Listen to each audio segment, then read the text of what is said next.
There's a few different reasons why I recommend AR-15s to parents when they're bringing their kids in to buy their brand new deer rifle for the first season of deer hunting.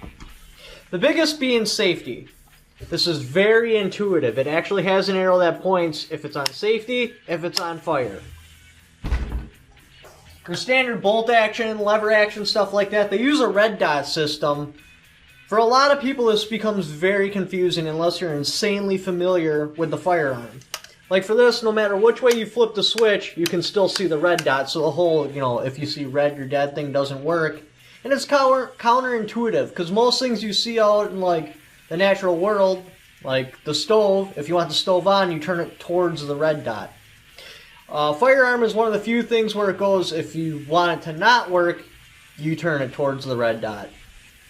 So if you want this safety on, you push it towards the red dot. For me, at least, I think red fire. If I want it to fire, then I'd go towards the red dot. So I'd find myself having it away from the red dot, thinking it's on safety. That's a huge issue for a lot of people. Most people, if you go to them and you're like, is your firearm on safety? And they're like, yeah, and you're like, are you sure? Just planting that little seed of doubt will make them second guess themselves. Where this one, I just look at it and be like, yeah, it's on safety. I know that for sure because it says safety right there and the arrow's pointing to it. The next thing is because this is a semi-automatic rifle, you can range flag it. This will let you know beyond all reasonable doubt that this firearm is not loaded. It can't possibly be loaded because there's a piece of plastic inside the barrel. And for bolt-action rifles, a range flag just doesn't work out well because the bolt just flops around and it's open and your range flag can come out. So when you're teaching them how to use this, you can use the range flag. The second reason is this is a really easy platform to teach someone on. One, because of the safety. Two, because this is semi-automatic. As you're teaching them, you keep them on the rifle. So you can help them make corrections.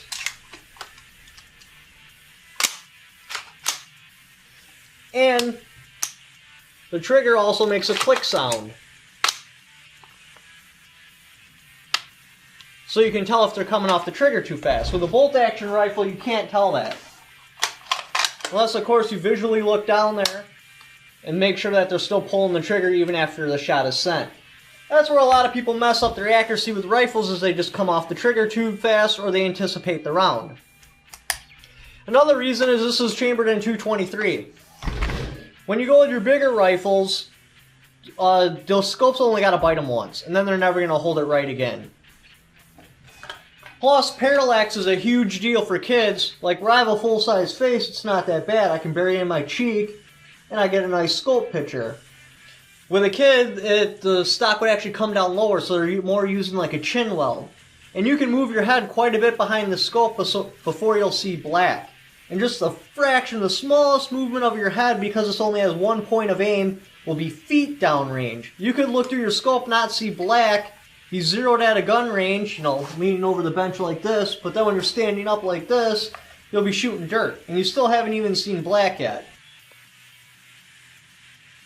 The wall hasn't moved, and the scope hasn't moved, but the point of aim moves drastically. And this is at close range. I tried to do something farther so you can see a more magnified effect, but it just wouldn't focus right on the crosshairs.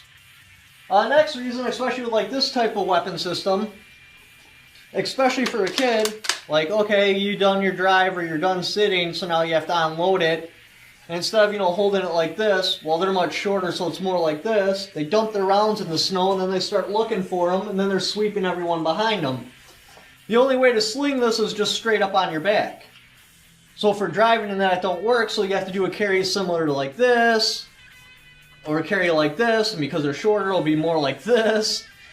It really limits where you can hold your firearm, and it's almost always a bad position. Even holding it like this is extremely fatiguing, and they'll wind up just eventually going to like this.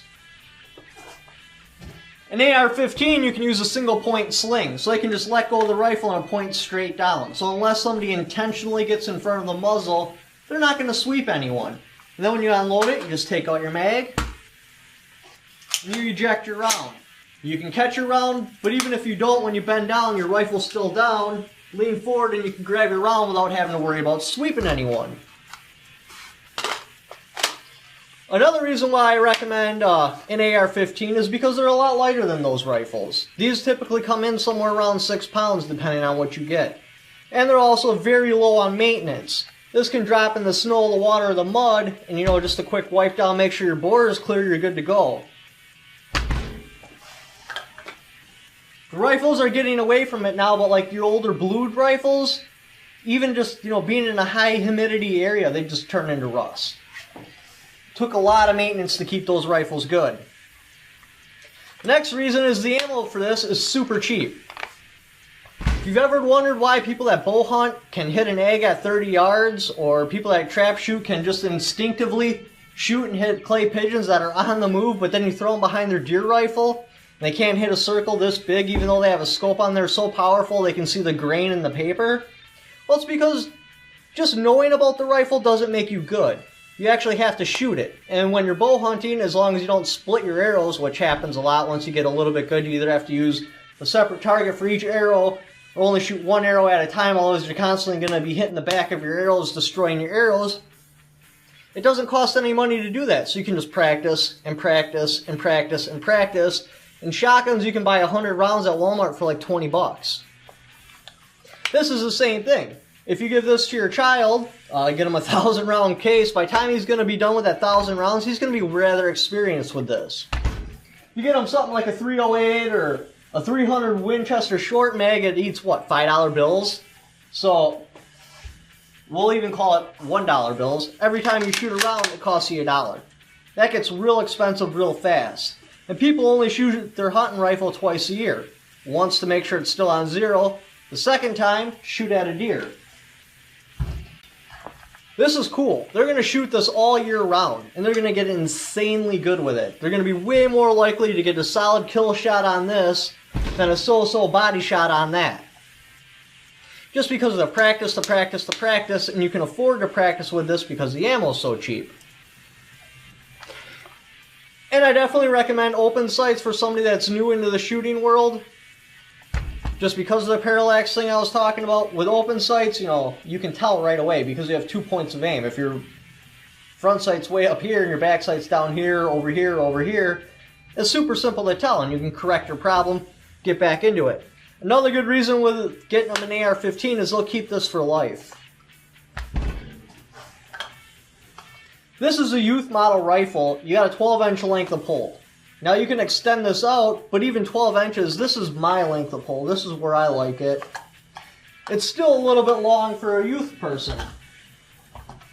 This has got a 10-inch length of pole, but you can extend this all the way out. As they get older, you're going to be looking at more like a 14-inch length of pole, which is about your standard rifle stock. So it's not like going to be getting them a youth rifle a couple of years down the road, then you got to get them a brand new rifle that they have to train on and get good on that rifle. Now there are several different AR-15s you can get them. Myself, I personally recommend the Bushmaster just because it says safe and fire. And anytime you get a cheaper AR-15 than this, it's always lacking something, whether it's the quality barrel. There's always something lacking. You're not actually saving money. To take that cheaper rifle to this point, you're going to have to spend about the same amount than if you just bought a Bushmaster. But thank you for watching. Leave in the comments below. Let me know what you started off with a rifle, how it worked for you. Don't forget to subscribe.